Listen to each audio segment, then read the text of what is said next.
உலகலாம் உணர்ந்து போதற்கரியவன் நிலவுலாவிய நீர்மலி வேணியன் அலகில் ஜோதியன் அம்பலத்தாடுவான் மலர் சிலம்படி வாழ்த்தி வணங்குவான். அன்பிற்கினிய சன் டிவி நேயர்கள் அனைவருக்கும் வணக்கமும் நல்வாழ்த்துக்களும்.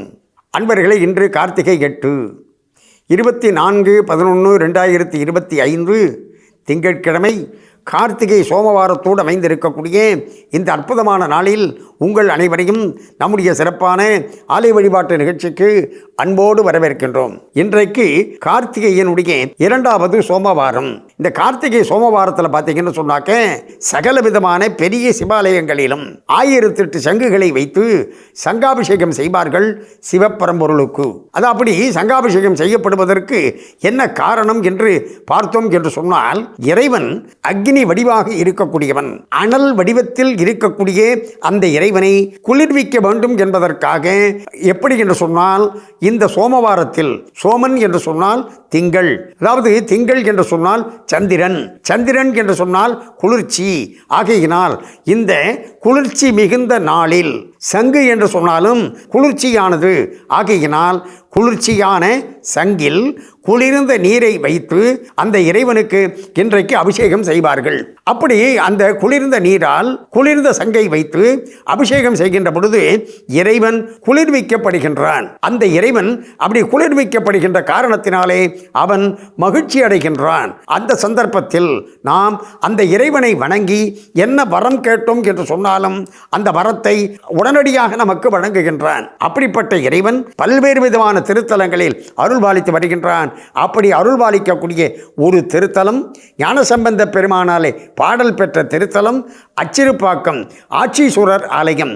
அந்த ஆலயத்தை இப்பொழுது நாம் தரிசிப்போம் வாருங்கள். அச்சிறுப்பாக்கத்தில் ஆட்சீஸ்வரர் என்ற பெயரில், ஆட்சிபுரீஸ்வரர் என்ற திருப்பெயரில் இறைவன் சிவபெருமான் அருள்பாலித்து வருகின்றார். இங்கு அம்பிகையானவள் இளங்கிளி அம்பாள் என்ற பெயரிலும், அதற்கடுத்ததாக இதே ஆலயத்தில் பார்த்தீங்கன்னு சொன்னாக்க மேற்கு பிரகாரத்தில் அப்படியே உமையாட்சீஸ்வரர் என்ற திருப்பெயரில் ஒரு சிவபெருமானும் உமையாம்பிகை என்ற பெயரில் அம்பாளும் ஆக இந்த ஒரே கோவிலில் பார்த்தீங்கன்னா 2 சிவபெருமான் 2 அம்பாள் என்று நமக்கு அருள் பாலித்து வருகின்றார்கள்.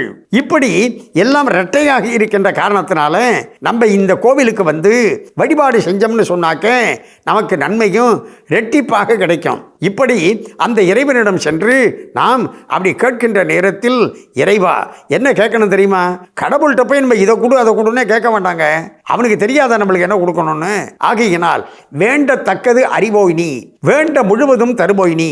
எனக்கு என்ன வேணும்னு உனக்கு தெரியும், அதை எப்பொழுது கொடுக்க வேண்டும் என்று தெரியும் என்று நாம் அப்பர் சுவாமிகளுடைய வார்த்தையை வைத்தே அந்த இறைவனிடம் கேட்டோம் என்று சொன்னால் நமக்கு எல்லாவற்றையும் கொடுப்பான். அப்படி எல்லாவற்றையும் கொடுக்கக்கூடிய அற்புத தெய்வம்தான் அச்சிறுப்பாக்கத்தில் ஆட்சீஸ்வரர் என்ற திருப்பெயரில் அருள் பாலித்து வருகின்றார். அவரை இப்பொழுது நாம் தொடர்ந்து தரிசிப்போம் வாருங்கள். அச்சிறுப்பாக்கத்தில் சுயம்பு லிங்கமாக தோன்றி அருள் பாலிக்கக்கூடிய ஆட்சீஸ்வரர் ஆலயத்தை இன்றைக்கு நாம் தரிசித்து கொண்டு இருக்கின்றோம். இந்த ஆலயத்தில் பார்த்தீங்கன்னு சொன்னாக்க இந்த சிவபெருமான் ஒரு சிறிய வடிவத்தில் தான் இருப்பார். அப்படி சிறிய வடிவத்தில் இருந்தாலும் இவருடைய அருள் ஆற்றல் என்பது எல்லை இல்லாதது. அதை நாம் அனுபவத்தில் புரிந்து கொள்ள முடியும். அதாவது யாராவது ஒருவர் இழந்த பதவியை திரும்ப பெற வேண்டும் என்று நினைத்தாலும் சரி, அல்லது அரசாங்கத்தில் உயர்ந்த நிலைக்கு வர வேண்டும் என்று நினைத்தாலும் சரி, இந்த அச்சிறுப்பாக்கம் ஆட்சீஸ்வரர் ஆலயத்தில் வந்து இந்த சுவாமியை தரிசனம் செய்தார்கள் என்று சொன்னால் சர்வ நிச்சயமாக அவர்களுடைய பிரார்த்தனை பலிக்கும். அப்படிப்பட்ட இழந்ததை ஏன் வர இருப்பதை அப்படி தந்து அருள் செய்யக்கூடியவர் அற்புதமான ஆட்சீஸ்வரர் ஆட்சிபுரீஸ்வரர்.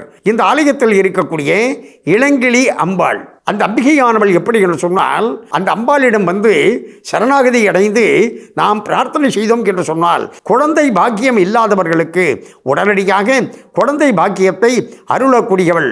அடுத்து அப்படி நோயற்ற வாழ்வை தரக்கூடியவள் என்ற வகையில் எல்லாம் போற்றப்படக்கூடியவளாக இந்த அம்பிகையானவள் விளங்குகின்றாள். எல்லாவற்றிற்கும் மேலாக இந்த சிவபெருமான் அக்ஷர வடிவத்தில் இருக்கின்றார். அக்ஷரம்னா எழுத்து. அந்த அக்ஷர வடிவத்தில் இருக்கின்ற காரணத்தினாலே ஏதாவது ஒரு கலையில் பிரகாசிக்க வேண்டும் என்று நினைக்கக்கூடியவர்கள் அச்சிறுபாக்கத்தில் எழுந்தருளி இருக்கக்கூடிய ஆட்சீஸ்வரரை வணங்கினார்கள் என்று சொன்னால் அவர்கள் தாங்கள் சார்ந்து இருக்கக்கூடிய துறையில் உயர்ந்த நிலைக்கு வருவார்கள் என்று சொன்னால் மிகையல்ல என்று தெரிவித்து இன்றைக்கு நாம் தரிசித்த ஆட்சிபுரீஸ்வரர் மற்றும் இளங்கலி அம்பாளுடைய அருளாலும் உமையாட்சீஸ்வரர் அந்த உமையாம்பிகையினுடைய அருளாலும் நம்முடைய நேயர்கள் அனைவரும் எல்லா நலமும் பெற்று பல்லாண்டு பல்லாண்டு வாழ வேண்டும் என்று பிரார்த்தனை செய்து கொண்டு இந்த அளவில் நிறைவு செய்து கொள்வது நாகை முகுந்தன். நன்றி, வணக்கம், வாழிய நலம்.